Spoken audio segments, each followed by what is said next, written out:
Buen día, gente querida, gente hermosa, que está a la expectativa de las conversaciones que tenemos de lunes a viernes por este canal, por esta página, por Facebook Live, de 8 a 9 de la mañana en Santa Cruz de la Sierra.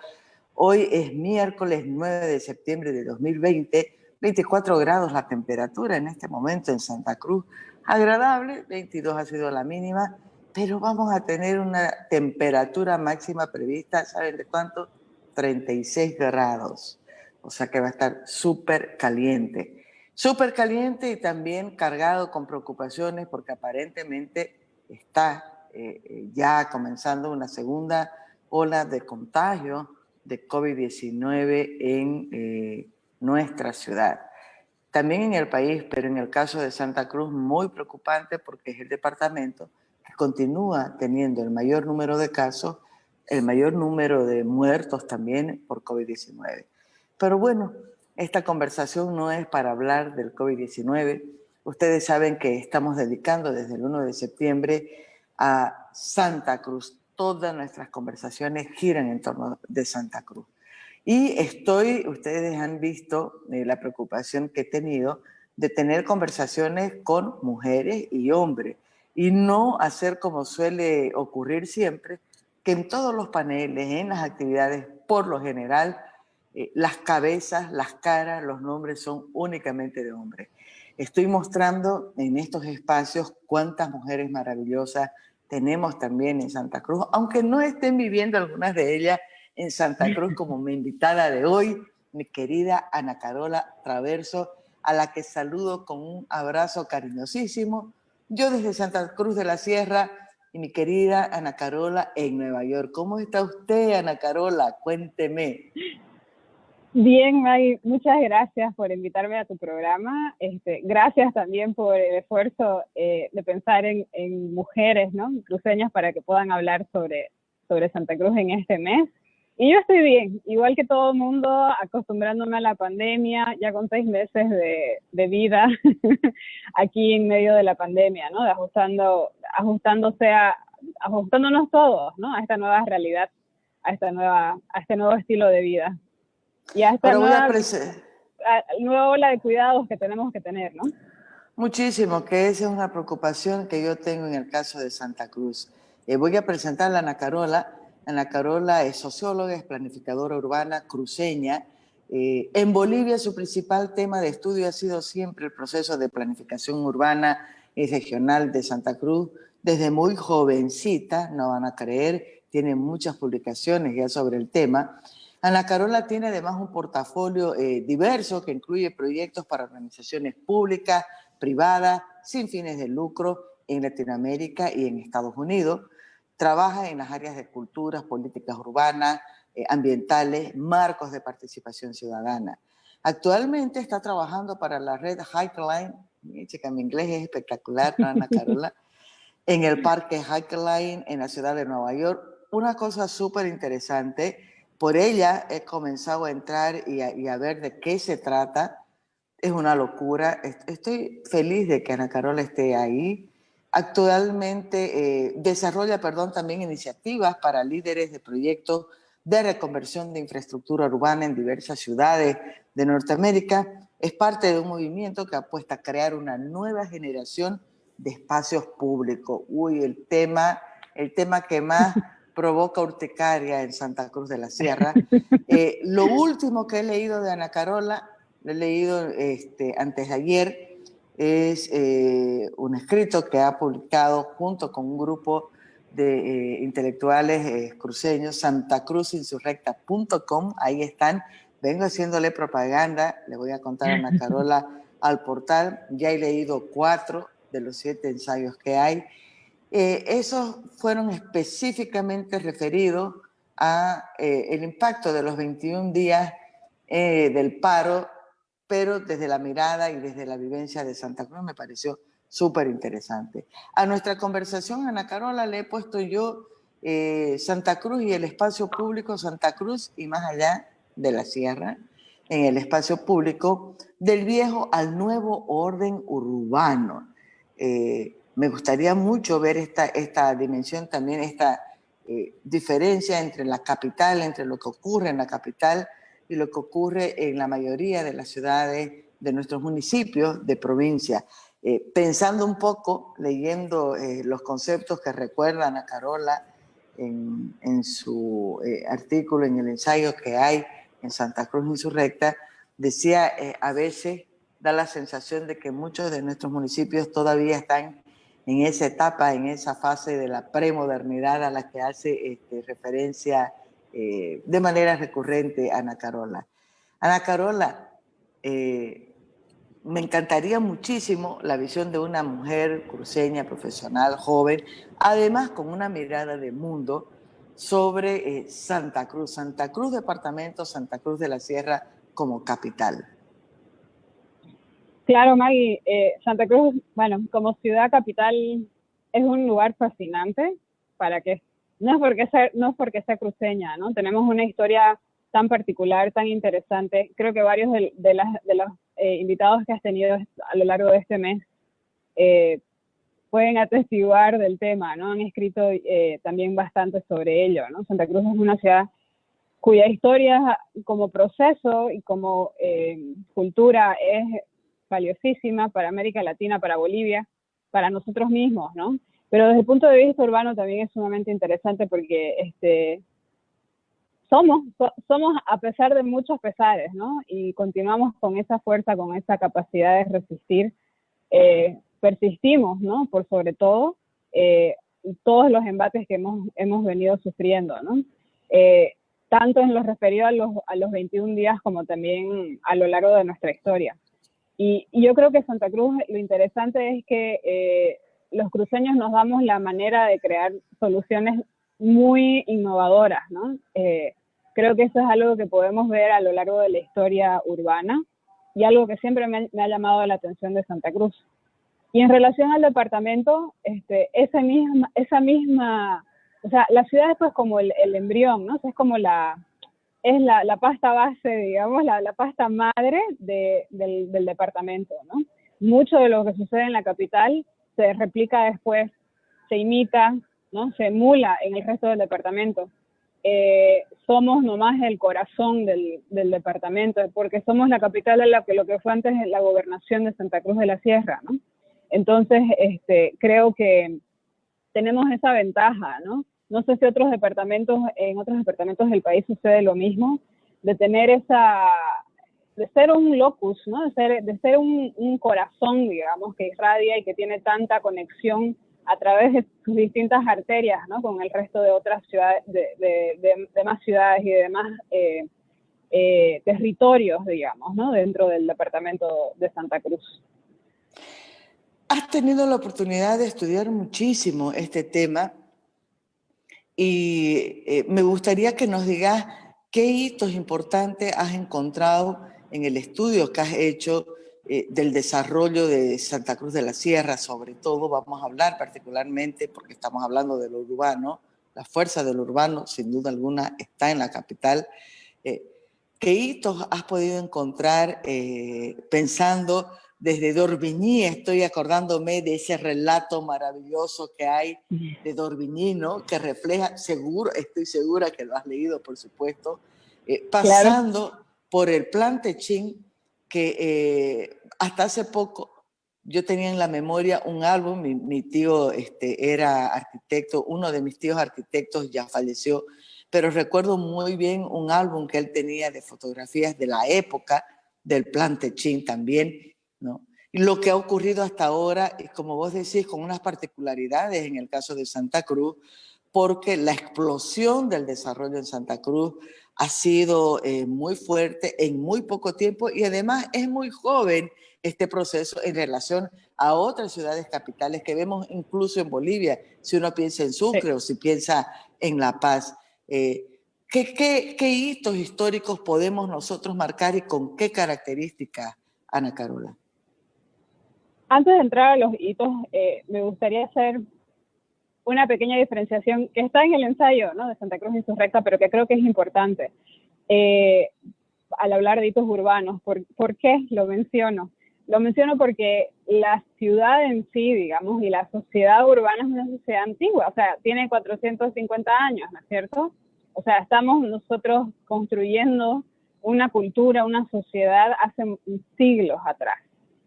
Pero como sociedad urbana, como tal, no es tan antigua, ¿cierto? Porque la sociedad urbana implica un estilo de vida, digamos, específico, ¿no? Donde hay densidad, donde hay que ser, donde hay que planificar, hay una necesidad de planificar más, digamos, que si estuviéramos en el campo, ¿no? Hay heterogeneidad, ¿no? No somos un pueblito, ya no somos más un pueblito, pero ese no ser más un pueblito es un fenómeno relativamente reciente para Santa Cruz. Y creo que es importante hacer esa distinción, porque a veces los mismos cruceños nos preguntamos, ¿no? O nos cuestionamos, pero ¿por qué la gente bota la basura? ¿Por qué no tenemos cultura ciudadana, digamos? ¿Por qué esto? ¿Por qué lo otro? Y es precisamente porque ese estilo de vida para nosotros, esa vida tranquila, ¿no? Pero también estaba llena de problemas, digamos, ¿no? O sea, a veces uno se acuerda de lo bonito y no se acuerda de quizás de hacer ese balance. Y era una ciudad muy carente, ¿no? Pero a pesar de sus carencias, a pesar de no tener servicios básicos, a pesar de tener un montón de problemas, yo creo que para mí un gran hito de los cruceños es esa capacidad de organizarse, que no la tiene todo el mundo, ¿no? La capacidad de organizarse para soñar juntos en un futuro mejor, ¿no? O sea, ¿cómo podría ser, cómo se podrían solucionar, qué podemos proponer, digamos, para lidiar con la falta de caminos, para lidiar con la falta de agua, digamos, ¿no? Para lidiar con la falta de lo que fuere, digamos, ¿no? Y yo creo que un hito importante es ese cúmulo de planes que desde Santa Cruz se propusieron, que a veces los planes que vinieron de afuera son los que más renombre, o sea, más famosos se volvieron, pero no significa que no hubieran existido iniciativas locales, ¿no? Entonces, podría hablar de un montón, ¿no? Pero obviamente los más importantes a nivel regional es el Plan Bohan y a nivel urbano es el Plan Techint. Y el Plan Techint es importante, pero ese plan no hubiera podido no hubiera podido aplicarse ni siquiera en una décima parte de no ser porque se había creado el Comité de Obras Públicas. Y ese para mí es, el Comité de Obras Públicas y a la Oficina del Plan Regulador y el Consejo del Plan Regulador que creó el comité solo para el Plan Techint, para poder implementar el Plan Techint, ese es un hito fundamental para Santa Cruz, que va a marcar un antes y un después de la vida urbana de la ciudad. Gracias a ese organismo, gracias a lo que sucedió, que dicho sea de paso, ya existía desde los años 30, se modificó en el 45, pero el 63, después de la lucha por las regalías, es cuando se va a posicionar y se crea con la convicción de que si los cruceños quieren desarrollo, va a tener que ser a su manera, porque si se espera que venga de La Paz, digamos, o que desde La Paz nos tiren pelota, como decimos, ¿no? Que nos escuchen.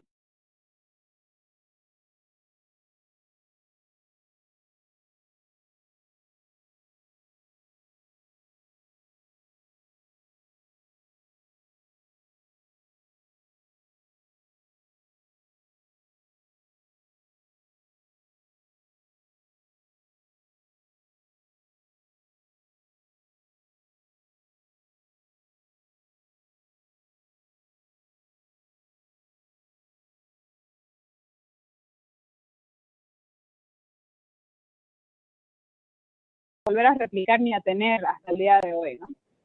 Ese es un gran hito, Maggie, para el tema urbano. Y luego para el tema regional es sin lugar a dudas la Corporación de Desarrollo y la política de Sembrando las Regalías, que es una cosa fundamental.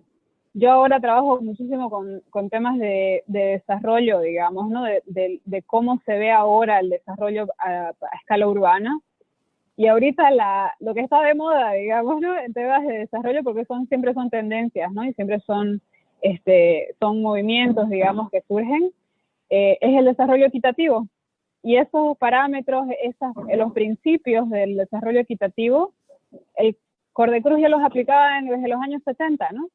Que el 80% de las regalías se invirtiera en provincias, ¿no? Y que solo el 20% en capital para poder para que la gente de las provincias tenga mayores posibilidades y no se concentre todo en la capital. que ya la capital tenía un empuje, digamos, tenía una capacidad de atracción que las provincias no estaban teniendo, ¿no? Entonces, qué hermoso que nosotros en esa época pudimos hacer eso y tener algo para nosotros, pensar el desarrollo para nosotros, ¿no? Ese es para mí un momento muy importante, más importante que lo que sucedió después, digamos, en los 90 y ahora, ¿no? Y sin lugar a dudas, los 21 días sí que también son un hito importante también. Vamos a hablar también porque está todo muy relacionado. Me ha gustado mucho, Ana Carola, que hayas traído el tema del Comité de Obras Públicas, del Plan Regulador. Fernando Prado Salmón es una de las personas que quiero invitar a estas conversaciones que estoy teniendo de lunes a viernes, porque es parte, está vivo y puede compartir con nosotros mucho de esas vivencias. Otra persona a la que quiero también traer, porque tiene que ver mucho con todo lo que estamos hablando, es a Óscar Serrate. Qué pena digo que no está Sergio Antelo vivo. Lo estoy recordando increíble, pero a Sergio Antelo Gutiérrez lo estoy recordando en todas las charlas. Todo el mundo de alguna manera lo trae a las conversaciones, porque es que Sergio no solamente era arquitecto, no era solo un hombre que estaba vinculado a lo urbano, al desarrollo, a lo arquitectónico, sino que para mí uno de los genios por el pensamiento político, por la capacidad de reflexión y de visión, además loquísimo. En su momento yo me acuerdo que no más no ha sufrido Sergio Antelo una buena parte de su vida por no haber sido comprendido, ¿no? Incluso aquí mismo dentro de Santa Cruz. Pero bueno, volvamos al tema. Digo que me parece central porque has dicho algo fundamental. No hubiera habido plan Techín, ni plan Bojan, ni nada, si no hubiera existido antes ya un tejido social interesante, con todas las carencias que tenía Santa Cruz, incluso de formación de los jóvenes, de los profesionales de ese momento, ¿no? Hay una tandada de gente muy joven que sale a estudiar al Brasil, a la Argentina fundamentalmente, y al Uruguay, que eran los lugares donde más se iba en ese momento. Yo, pues recordándome de la gente que tengo memoria ahorita, y con mucho esfuerzo de los padres, ¿no? De la familia cruceñas, porque claro, ¿quién era el rico? El que era menos pobre, me han dicho ya varias veces, más de uno de nuestros viejos, porque era verdad o no.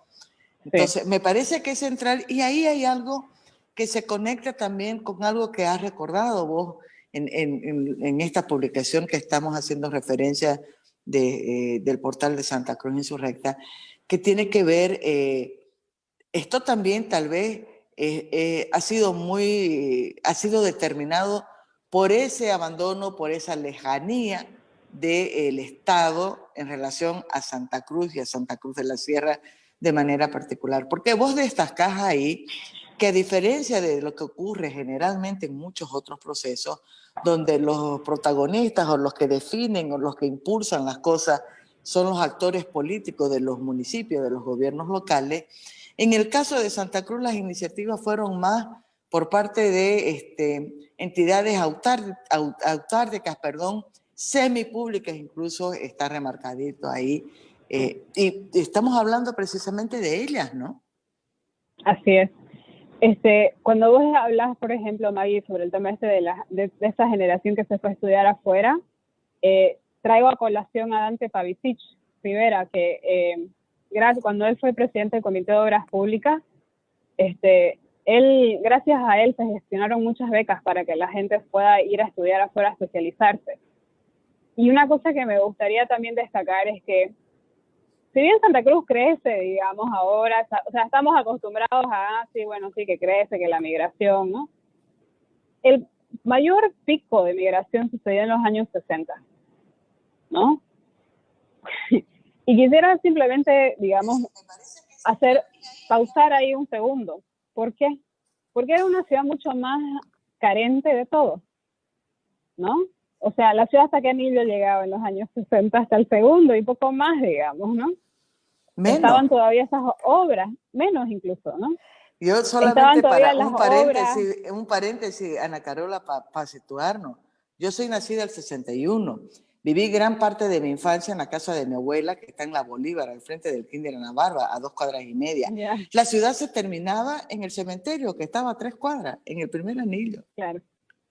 Entonces, hay que ubicarse en el tiempo, digamos, ¿no? Y cómo era ese contexto en el que vivía la gente. Una ciudad no tenía pues ni la mitad de lo que tiene ahora, y sin embargo, recién los fondos de las regalías se empiezan a pagar en el 66, ¿no? O sea, digamos, en la cantidad suficiente como para empezar a hacer obras públicas, digamos, a gran escala. Recién el 66. Entonces estamos hablando de una confluencia, de una migración altísima que llegaba ahora estamos más o menos entre 3-4%, que es alta, pero digamos, no es, o sea, a comparación del 10 o más por ciento, 11%, digamos, con el que se crecía anualmente, no es pues, o sea, no es lo mismo, digamos, ¿no? Mucha más migración, ¿ya? Mucha más carencia, menos infraestructura, ¿no? Todavía no se habían generado todos esos planes que después generó Cordecruz en los 70, ¿no? De desarrollo regional, digamos, para las provincias. Entonces, estamos hablando de una ciudad que estaba en una fase, digamos, de pensarse a sí misma y de organizar y ver cómo iba a estructurarse, ¿no? La Oficina Técnica del Plan Regulador es del 67, si no me equivoco. Entonces, hay un lapso de tiempo donde el Techín todavía, o sea, se quería aplicar, pero no se tenía la capacidad, los instrumentos para hacerlo. O sea, no es pues nomás así, no, o sea, ¿no? La alcaldía ni figuraba, digamos, no ponía un peso, ¿no? Todos los recursos que se utilizaron para construir esa infraestructura básica de la ciudad fueron recursos de las regalías, ¿no? Que recién se pagan a partir de ese año, del 66. Entonces, es un contexto muy particular.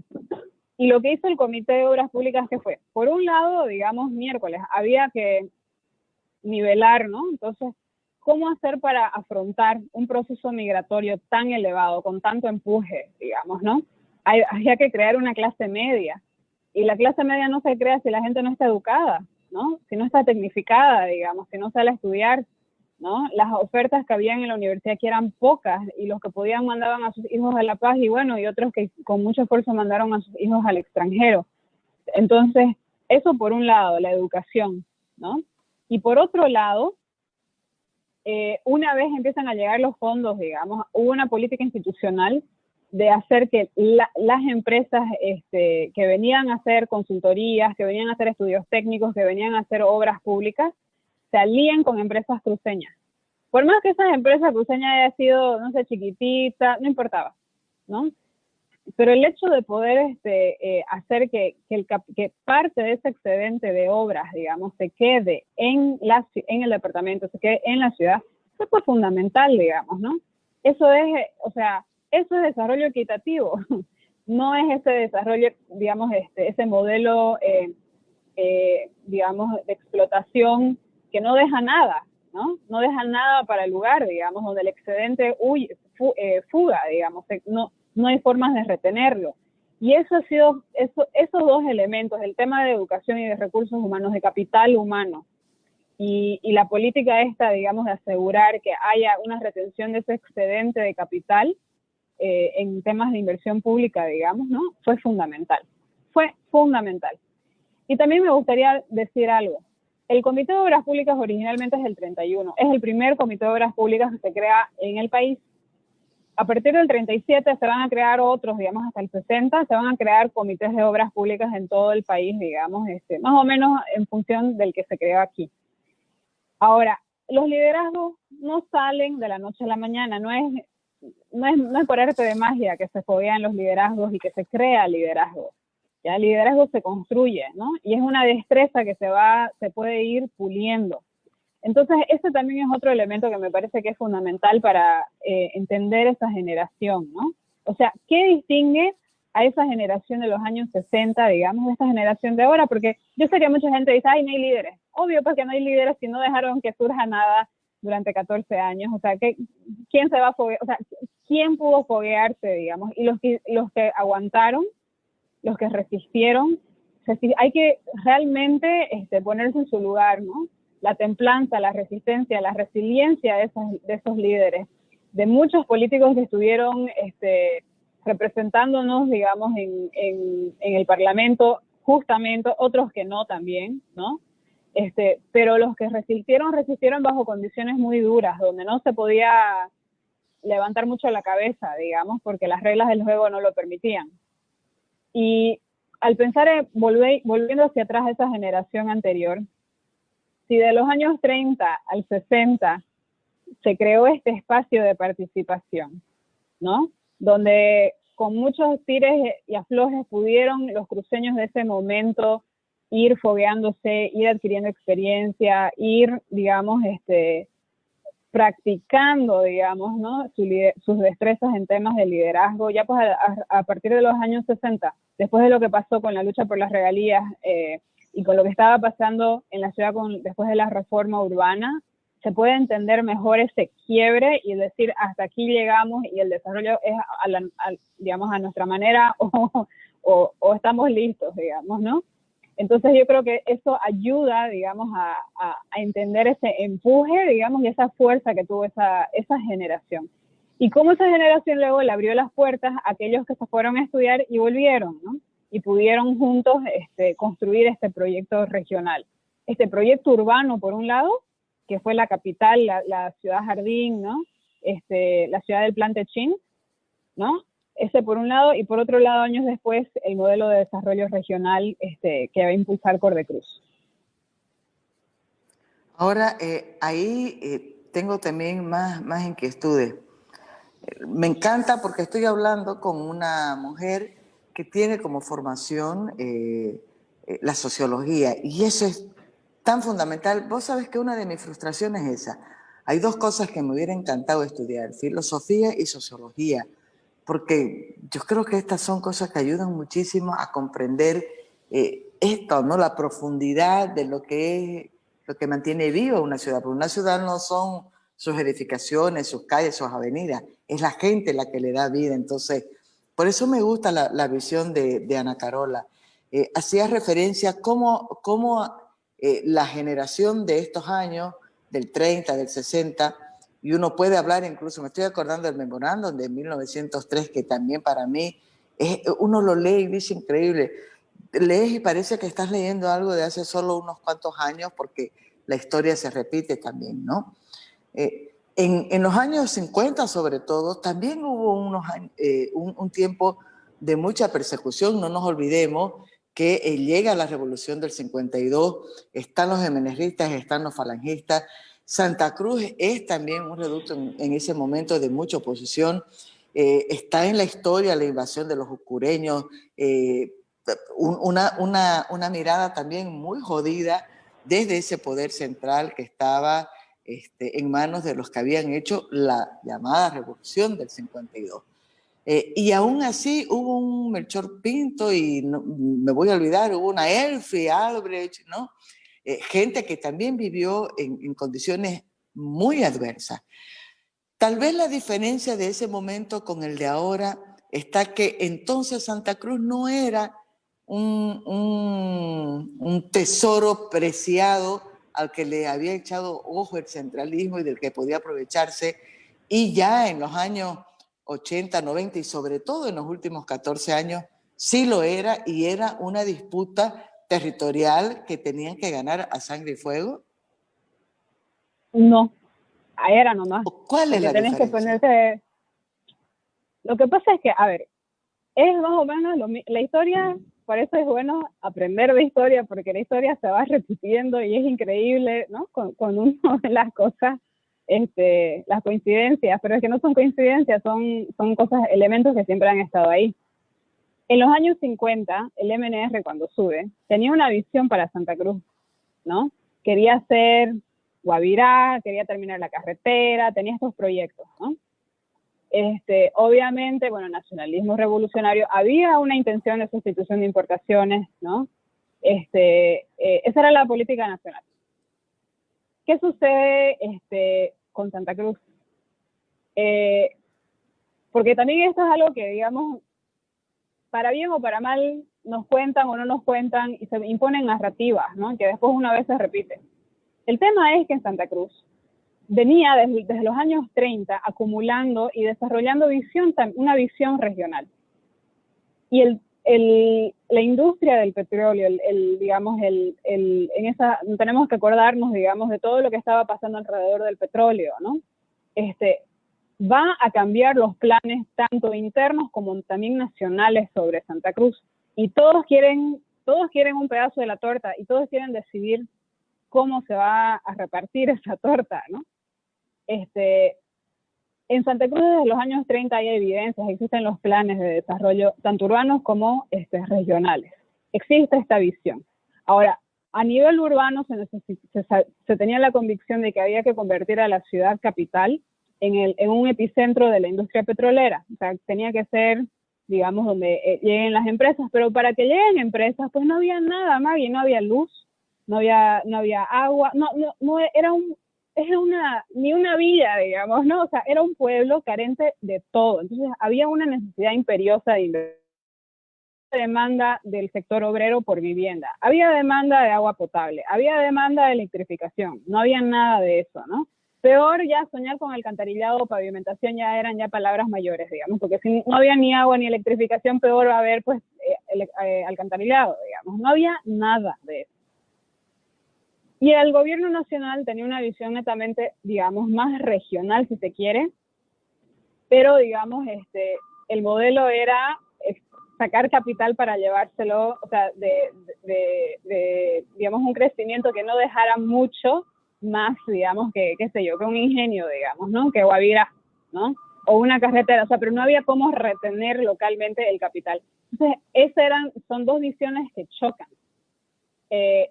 Y dos visiones que quizás querían algo similar, pero con métodos totalmente diferentes, ¿no? De cómo hacerlo. Entonces, ¿qué es lo que pasa? Que cuando uno mira, digamos, temas de desarrollo hoy en día, es importante ver, por un lado, digamos, ¿no? Y esto es mi trabajo todos los días yo aquí. Tengo que estudiar, digamos, estos procesos de desarrollo. ¿Están conectando con la gente o no se están conectando con la gente? Existen marcos de participación donde la gente está diciéndoles qué es lo que necesitan, sí o no. Hay una acumulación, digamos, de frustraciones, ¿no? De la gente porque sienten que las autoridades los están escuchando, los han escuchado, sí o no, digamos, ¿no? O sea, hay que estar pues en sintonía con lo que la gente quiere. Y yo creo que a través de mis estudios, digamos, creo que lo que la propuesta cruceña, el modelo cruceño hizo, sí estaba en sintonía, porque eran los mismos sectores que estaban participando y diciendo por aquí sí, por aquí no. Y eso al MNR no le interesaba. No quería escuchar la CBF, que era la encargada, digamos, de construir la carretera, de construir Guavirá, no estaba interesada, no quería saber, no quería lidiar. Y por más que el poder siempre pues tiene el doble de responsabilidad, porque tiene que, uno, gobernar para todos, ¿no es cierto? Y tiene que también conceder, pues, digamos, ¿no? Saber escuchar, y eso obviamente creo que si nos sinceramos, digamos, desde el punto de vista boliviano, nosotros no somos el único departamento o región que ha sufrido esto. Esto es un problema, digamos, crónico que tiene Bolivia. Las estructuras políticas no escuchan, no están en sintonía con lo que la gente quiere, ¿no? Están acostumbradas a imponer, son muy verticales y digamos, y no están acostumbradas a que a tener, digamos, puntos de rebeldía, ¿no? Donde quizás los cruceños, si somos rebeldes, somos levantiscos y nos hacemos escuchar. No les gusta eso, porque o sea, o es a todos o nada, ¿no? La autonomía, habían 5 departamentos que no quisieron, pero igual se las aplicaron las autonomías, aunque dijeron que no, ¿no? No pues, digamos, ¿no? Entonces, y los 4 que dijeron que eso. sí querían, se las aplicaron, pero de una forma que no querían. Exacto. O sea, Exacto. que ni lo uno ni lo otro. Exacto. Cuando surgió la demanda de autonomía, claro, sacudió el tablero porque era como que cómo va a osar, digamos, Santa Cruz salirse del modelo que todo el país quiere, digamos, ¿no? Pero, oye, tiene derecho, digamos, ¿no? O sea, ¿por qué no? ¿No? O sea, no, a las estructuras políticas bolivianas les cuesta asimilar, les cuesta procesar que hayan esas diferencias y les cuesta lidiar con esas diferencias. Entonces, eso sucedió en los 50. Y si nos vamos al más o menos al pasado reciente, digamos, vemos que con el MAS ha sucedido lo mismo, ¿no? ¿Cuántos proyectos de desarrollo impulsó el MAS a base de imposición, de no consensuar con nadie, ¿no? A base de aliarse con empresas extranjeras que no dejaron un centavo para las regiones, digamos, y para las ciudades o los municipios en donde trabajaban. ¿no? O sea, ¿cuántos? Son N casos, digamos. Podríamos tener listas de ejemplos de proyectos que fueron hechos así, donde a la hora de la verdad, si nos sinceramos y vemos los números, no va a quedar gran desarrollo. Y esa es la diferencia de lo que quizás uno al analizar estos procesos históricos, uno entiende por qué el de Santa Cruz fue exitoso y el de otros departamentos no. Porque están estos elementos presentes en el caso cruceño que no están presentes en otros departamentos, lastimosamente. Y creo que es algo que quizás como cruceños, digamos, podríamos compartir más nuestra experiencia, pero eso también implica, uno, que la entendamos, que la conozcamos, digamos, para poder hablar de ello, y dos, también despojarnos de las narrativas que nos impusieron, porque nos hicieron hacer creer que no servía, ¿no? Cuántas personas, digamos, participaron de ese proceso, inclusive personas que fueron actores principales de ese proceso y quizás al final terminaron convencidas de que era nomás, había que cerrarlas, ¿no? Había que, o sea, no entendieron quizás, digamos, el momento histórico, ¿no? O lo que era para la historia esas instituciones, porque la fuerza del centralismo, digamos, y de esas narrativas pudo más. Entonces, en inglés hay un dicho que dice, la visión hacia atrás siempre es perfecta, digamos, ¿no? Porque podemos entender mejor los procesos históricos cuando los miramos hacia atrás, digamos, ¿no? Tenemos quizás la mente y la capacidad de ver las cosas más fríamente. Yo considero que lo que sucedió, lo que tuvimos fue mucha cosa, fue hermosísimo, digamos, quizás habían cosas que habían que mejorar, como todo, y nos hacen falta esos espacios para seguir pensándonos a nosotros mismos, reflexionando sobre nuestro presente y nuestro futuro. Vos sabés que Nora Soruco, que la entrevisté, conversamos con ella el viernes, fue hermosa también la entrevista, la conversación con Norita Soruco Barba. Ella dice, uno de los grandísimos errores y para ella un pecado imperdonable de muchos cruceños que en su momento estaban en posibilidad de hacer una batalla campal en contra, fue la eliminación, la extinción de las corporaciones regionales de desarrollo y particularmente de Cordecruz, ¿no? Norita ha contado cómo la pelea era lograr que la prefectura fuera parte de la Corporación Regional de Desarrollo y no a la inversa, que fue donde se perdió completamente la corporación como institución, pero además esa mística que había y que vos misma has hablado, entre otras, una de sus políticas que era la de sembrar las regalías. Como esas muchas otras cosas. Ahora, este defecto que estamos viendo como gobierno central se replica lamentablemente en los gobiernos locales. En los últimos años, sobre todo, es muy notorio el divorcio del gobierno local, que ha manejado más recursos que la gobernación en el caso de Santa Cruz, ¿no? Y un divorcio muy grande, digo yo, con la sociedad, con qué es lo que quiere la sociedad. Y la gente no es que ha dejado de estar organizada, ¿no? Me voy a acordar las muchas iniciativas que hizo el CEDURE a través de varios programas. Estaba en su momento el loco de José Antonio Prado, antes por supuesto ya Fernando, Isabela, es una familia que vive conectada a eso, pero no es la única iniciativa. Han habido muchísimas iniciativas, sobre todo surgidas del campo cultural, tratando de apropiarse de la ciudad. Tengo en mi mente ahorita a Juan Marcelo Castro, que es la piedrita, no, la roca, le digo yo, en los zapatos de muchos, sí. Pero como ellos, Eliana, Torrico, me puedo acordar de muchísima gente, joven estoy pensando, pero que viene ya de tiempo, ¿no? Peleando. Cecilia Kenning nos contaba, incluso antes de ayer, la experiencia que tuvieron desde la Casa de la Cultura Raúl Otero Reich, cuando ya estando Persia en la alcaldía, la quiso municipalizar, y ahí se acabaron todas las iniciativas y la producción cultural que se estaba logrando a través de la sinergia de muchos sectores, de muchas instituciones y de muchos liderazgos que no era que tenían una línea política única, tenían mucha diversidad, pero funcionaba bien. ¿En qué momento se rompe eso? Hay una mística que yo noto mucho en tu habla, Ana Carola, sobre todo hablando de los años 30, 60, que la veo ausente. Y no es solamente, insisto, por culpa del MAS. No, claro. Lo que pasa es que la mayor, más allá, porque una cosa es un plan, hay que distinguir entre lo que es un plan, ¿no? Y lo que son los instrumentos para implementar ese plan. Para poder tener instrumentos, digamos, se necesita tener una serie de elementos, digamos, ¿no? Se necesita tener una sofisticación, un conocimiento técnico del tema, ¿no? Eso implica, digamos, tener un pensamiento un poco más sofisticado, digamos, porque involucra entender qué es política pública, qué es, digamos, qué es lo público, ¿no? ¿De dónde vienen cómo voy a hacer para aplicar eso, digamos, ¿no? Y ahí hay todo hay un proceso de pensamiento.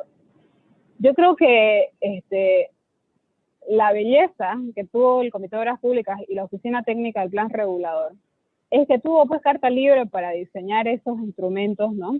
Y ahí se consolidó, se condensó el proyecto cruceño, digamos, ¿no? O sea, se consolidó, digamos, la agenda de esa burguesía emergente, digamos, cruceña, ¿no? Del pensamiento cruceño, digamos, está ahí. ¿Qué pasó? O sea, el Comité de Obras Públicas, digamos, de los años 60, se construyó en base, digamos, a partir del trauma de las regalías, ¿no? De decir, a nuestro estilo, o no vamos a ver nada de lo que queremos, ¿no? A partir de ese trauma histórico. Y lastimosamente, digamos, si seguimos el hilo de la historia, en los años 90, con la Ley de Participación Popular, ese fue el quiebre, ¿ya? Pero ¿por qué tocó el tema histórico, el del trauma histórico? Porque ese comité tuvo esa institución, digamos, esa burocracia que se creó bajo ciertos parámetros, ¿no? Por ejemplo, una fe en concursos de mérito. Las autoridades eran todas electas por concurso de mérito, ¿ya? ¿Por qué? Porque había que ponerle candados a la gestión y a los instrumentos que se iban a aplicar, ¿no? Había que ponerle, digamos, candados de seguridad para que no entre un político, digamos, o un militar o lo que sea, o sea, digamos, en función de esa experiencia tan dolorosa, digamos, y tan sensible y tan inestable con la política nacional, ¿no? Entonces, son protecciones que se pusieron, son blindajes que se pusieron, ¿no? La gestión, por ejemplo, de los presidentes del Comité de Obras Públicas era de 2 años con capacidad de ser reelegidos. Y si nos ponemos a pensar, 2 años no es nada, ¿no ves? No es nada. Son 2 años pasan así. Pero en esa época, ¿cómo sería el cambio de presidente, presidenta, presidente? O sea, ¿cómo nos impactaba, digamos? Que claro, en el momento que queríamos medio que arrancar, ya no se podía porque había otro presidente, había otro prefecto, había otra autoridad, y volver de nuevo a cero, digamos. Lo vemos inclusive ahora con los cambios de autoridades, ¿no? Que no existe ¿no? Ese sentido de continuidad en los proyectos, ¿no es cierto? Lo vemos inclusive ahora, ¿no? Entonces se logró construir eso. Ahora, ¿qué sucede con la Ley de Participación Popular y la Ley de Municipalización? El espíritu, obviamente, de querer tener mayor participación y mayor democracia, eso está bienísimo, digamos, ¿no? O sea, yo creo que ahí, ¿quién podría quejarse de eso? Eso está bien. El problema es que no se miró lo que había, o sea, no se miró cómo estaba estructurado, cómo era el esqueleto, digamos, ¿no? Cuál era la anatomía de lo social, ¿no? Y el empuje que tenían estas organizaciones no se las valoró, ¿ya? Yo trabajo aquí, digamos, parte de mi trabajo es ver temas de gobernanza, también de los parques, porque acá los parques, a diferencia de lo que muchos creen, son espacios públicos, pero no son administrados por la ciudad, son administrados por entidades público-privadas, tipo Comité de Obras Públicas, digamos, pero que se dedican solamente a parques, digamos, ¿no? Y bueno, y para un parque específico, digamos, ¿no? Entonces, todos los temas de gobernanza son importantísimos, digamos, ¿no? Entonces, ¿quién hizo el análisis, digamos? Quizás en esa época no había esa conciencia, ¿no? De entender de cómo era la gobernanza, quiénes estaban y por qué en el directorio, ¿no? Y qué había, o sea, valía, no valía, era importante, no importante, ¿no? O sea, cómo eran esas dinámicas sociales, digamos, que componían los directorios del Comité de Obras Públicas, de la Oficina Técnica del Plan Regulador, de la corporación después, digamos, ¿no? O sea, hay que escudriñar eso, o sea, hay que volver a eso para entender cómo era la correlación de fuerzas, digamos, regionales, ¿no? Que estaban en juego en ese momento, cómo jugaban esas fuerzas y cómo construyeron entre todos algo. Ahora, ¿qué sucede digamos, la ley de participación popular? Es una ola de reforma política importantísima, se le puso muchísimos recursos, eso también no es que fue porque somos bellos y hermosos y bonitos que funcionó, se puso muchos recursos para que eso sea así, se canalizaron, digamos, millones de dólares para que se pueda efectivizar, para que sea una reforma político-administrativa del resto digamos, del sector público, digamos, ¿no? Para que le dé espacio, ¿ya? Pero no se innovó en gestión, o sea, en la gestión, en los instrumentos de gestión de acuerdo, digamos, a las necesidades. Y creo que la ley de participación popular en las áreas rurales sí fue muy efectiva, ¿no? Creo que había, digamos, especialmente en el resto del país, había una necesidad muy grande de que actores locales emerjan y que se les escuche y que se les empodere. Eso es innegable. Inclusive también en el departamento. Pero ¿qué sucede? Que a nivel urbano, si vemos los instrumentos a nivel urbano, no ha habido gran innovación en instrumentos de gestión urbana. Más al contrario, estamos peor que antes. O sea, si uno se pone a pensar, y el arquitecto Prado, digamos, probablemente tenga los números y no me va a dejar mentir, eran 8 tipos los que diseñaron la ciudad. O sea, 8, 10, 15 personas diseñaron la ciudad que hoy tenemos, May. O sea, la gente de ahora que cree que los anillos se construyeron así nomás por obra y arte de magia, ¿no? O sea, los procesos de indemnización que debieron haberse hecho, las imposiciones de gente que probablemente quería que en su terreno se construya algo, digamos, imaginémonos, pues ubiquémonos en ese contexto. Estamos viendo que la ciudad está creciendo, que la gente se está llenando de plata, la tierra de repente antes no valía nada, ahora vale artinísimo, podría yo hacer lo que me dé la gana, digamos, ¿no? Y aún así hicieron que se impongan ciertas reglas, la cesión de terrenos, por ejemplo, ¿no? 35% de cesión para área pública, para que ahí se hagan las veredas, o que ¿no? Se hagan las reestructuraciones de barrios y demás para que todos los parques tengan áreas verdes, tengan postas, tengan todos los servicios. Eso fue, o sea, yo me pongo a pensar, la Santa Cruz de los años 60, digamos, ¿cómo ha debido ser de difícil hacer eso en comparación con ahora? Porque ahora ya lo tenemos como que, o sea, lo tenemos normalizado. Exacto. En esa época no, donde éramos medio todavía Far West, digamos, ¿no? Medio lejano oriente, ¿no? Y donde había gente que estaba acostumbrada, digamos, a más violencia, de cierta manera, digamos, ¿no? Qué difícil que ha debido ser lidiar con eso, con esa mentalidad, ¿no? Es ese cambio de bien rural, digamos, y bien frontera, ¿no? A ciudad más o menos estructurada, ¿no? Solamente que, claro, en esa época habían más instrumentos de planificación y tenían la capacidad, tenían no solamente la capacidad, digamos, de decir, ok, este es el plan, así lo va a hacer la ciudadanía, lo entendía, sabía que eso era lo que había que hacer, había esta convicción en este proyecto conjunto, ¿no?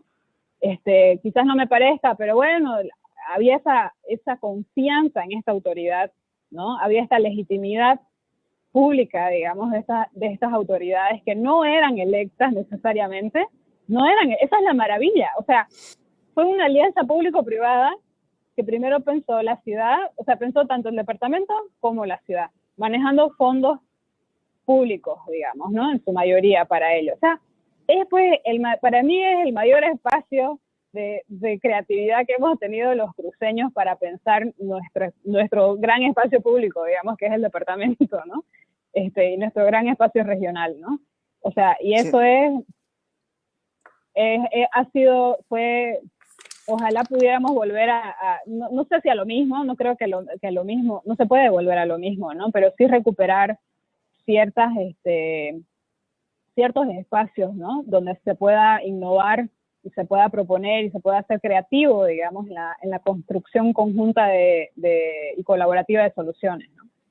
No se puede volver, por supuesto, al pasado, pero sí yo creo que se puede recuperar la esencia, que es lo que provocan esos cambios, esas transformaciones.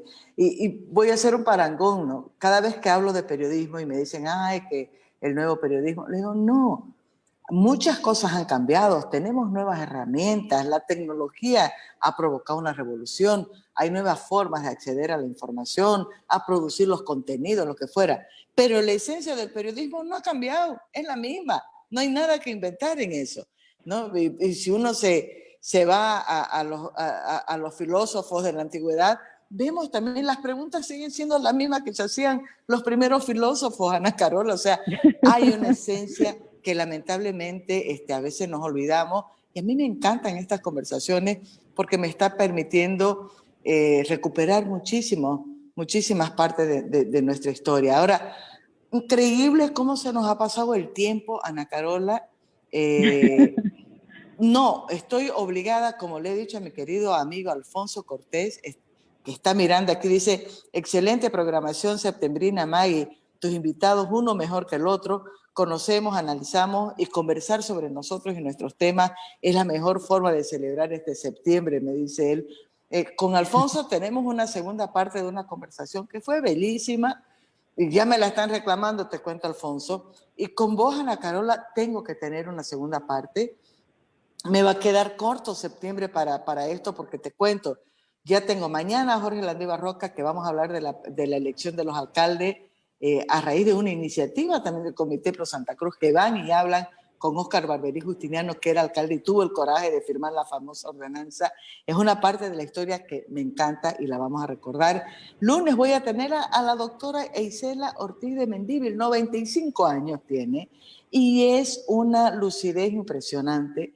El martes ya lo voy a tener también a Juan Carlos Urenda, que vamos a hablar de todo el proceso autonómico. El miércoles la voy a tener a Alicia Tejada, que es una parte central, como también las iniciativas de todo lo que tiene que ver con derechos de pueblos indígenas, con derechos de defensa del medio ambiente, la superintendencia forestal, en fin. O sea, tengo una tandada. El próximo sábado, no la voy a tener a Susana Seleme también. Tengo ya unos referentes de provincias porque no quiero que nos quedemos solamente con voces desde la gente que estamos en Capital. Así que tengo una locura, ¿no? Te tengo que comprometer para una segunda parte, primero porque me gustaría muchísimo también conocer la experiencia que estás teniendo en Nueva York con cómo se administran los parques, que eso da para otra charla aparte.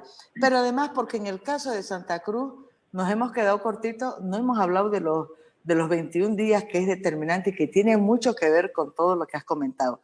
Pero no me puedo despedir ni despedirte de esta conversación sin una última pregunta que espero me la podás por lo menos decir en algunas líneas y puede quedar más a profundidad ya para nuestra segunda parte, que es posible pensar que se va a crear o que se está creando un nuevo imaginario urbano o un nuevo modelo de ciudad y de sociedad urbana en Santa Cruz de la Sierra.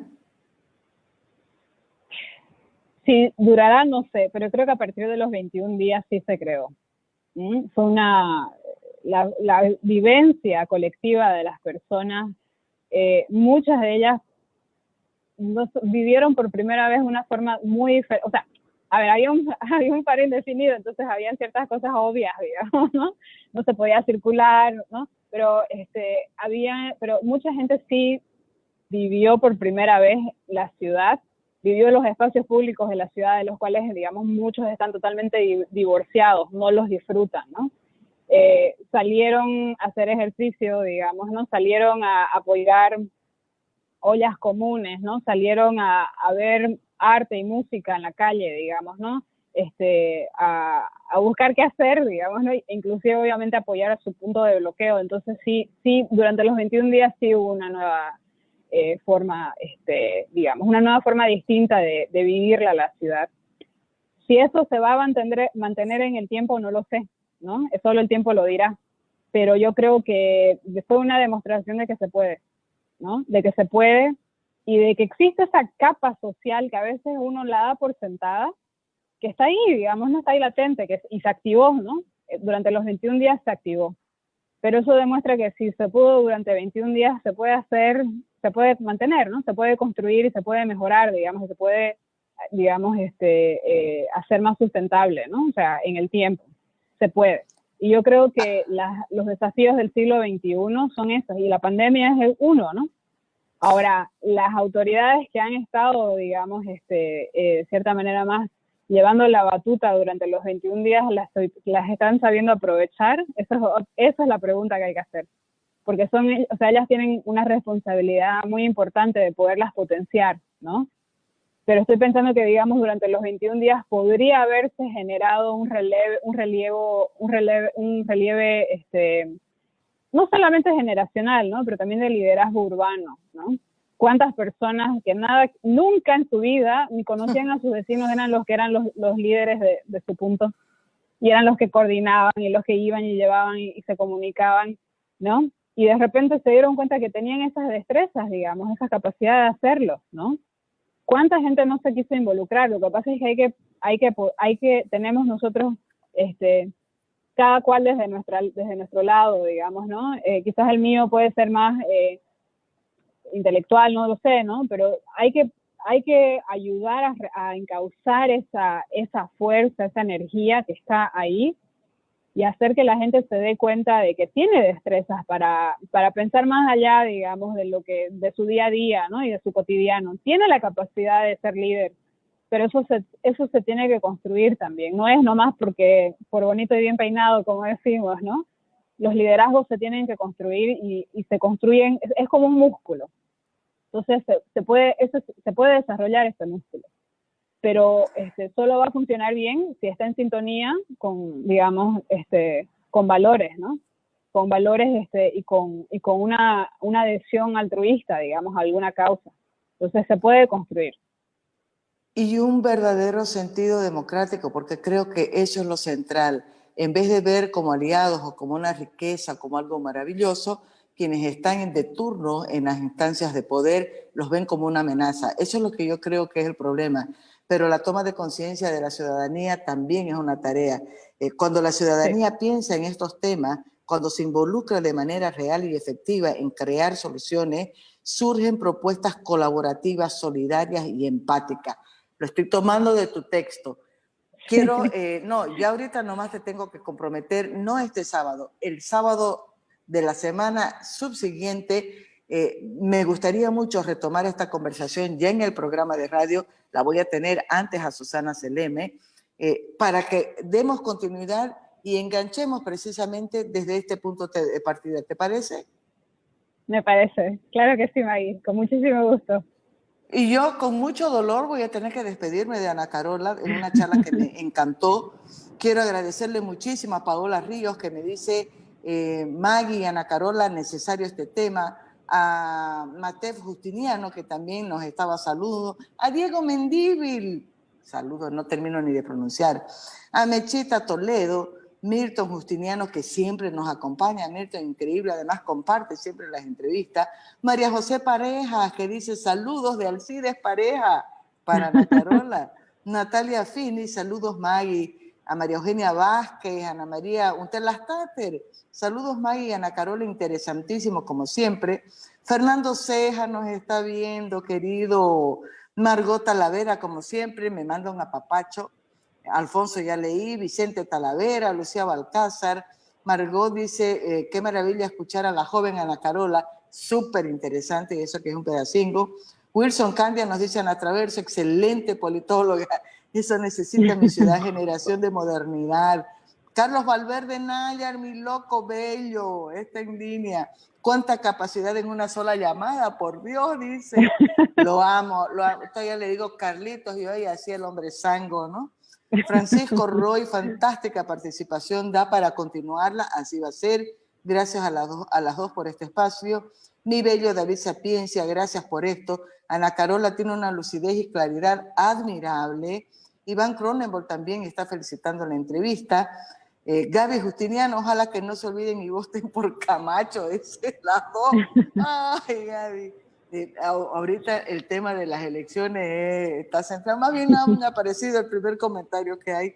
Erika Mostajo dice, buenos días, Maggie, felicitarla por esta entrevista con una profesional joven y muchas perspectivas de trabajo. Saludos desde Ginebra de Giovanna, qué belleza. Así que compromiso hecho de este sábado al siguiente. Quiero decirle a la gente, no se olviden, todas las mañanas de 8 a 9 estamos con entrevistas espectaculares. Mañana es a Jorge Landívar Roca, que fue también presidente del Comité Pro Santa Cruz. Punto principal, central, para que pudiéramos elegir a nuestros alcaldes increíbles. El Ministerio del Interior definía quiénes iban a ser los alcaldes en las ciudades. Tiene que recordar esa parte de la historia. Y la próxima semana, aparte de las entrevistas que voy a tener de 8 a 9 de la mañana, tenemos ya un ciclo de 3 noches de charlas con Paula Peña sobre la historia de Santa Cruz. Va a ser de 8, a partir de las 8 de la noche. Vamos a tratar de tener también la participación, recoger las preguntas e inquietudes de la gente. Beso grande, mi querida Ana Carola, que está en Nueva York, Gracias, esa ciudad May. maravillosa, que además me hace recuerdo, va a quedar para la próxima charla. Y por supuesto el consejo de la porcina. En la porcina encontrás todos los cortes de cerdo, fiambres y embutidos que necesitas para tu menú familiar o para tu emprendimiento gastronómico. La porcina te ofrece variedad con calidad, todo lo que necesitas para un buen plato y una comida saludable. Encontrar los productos de la porcina en su tienda principal del Segundo Anillo entre Alemania y Beni, en las sucursales que tienen los supermercados Macro, Tía del Ventura Mall y en el Open Mall Urubó. O puedes hacer tus pedidos llamando al 650-69-920. Ana Carola, un beso grande y un beso grande para toda la gente que nos ha acompañado. Nos vemos mañana a las 8 de la mañana. Abrazos, querida. Chao. Chao.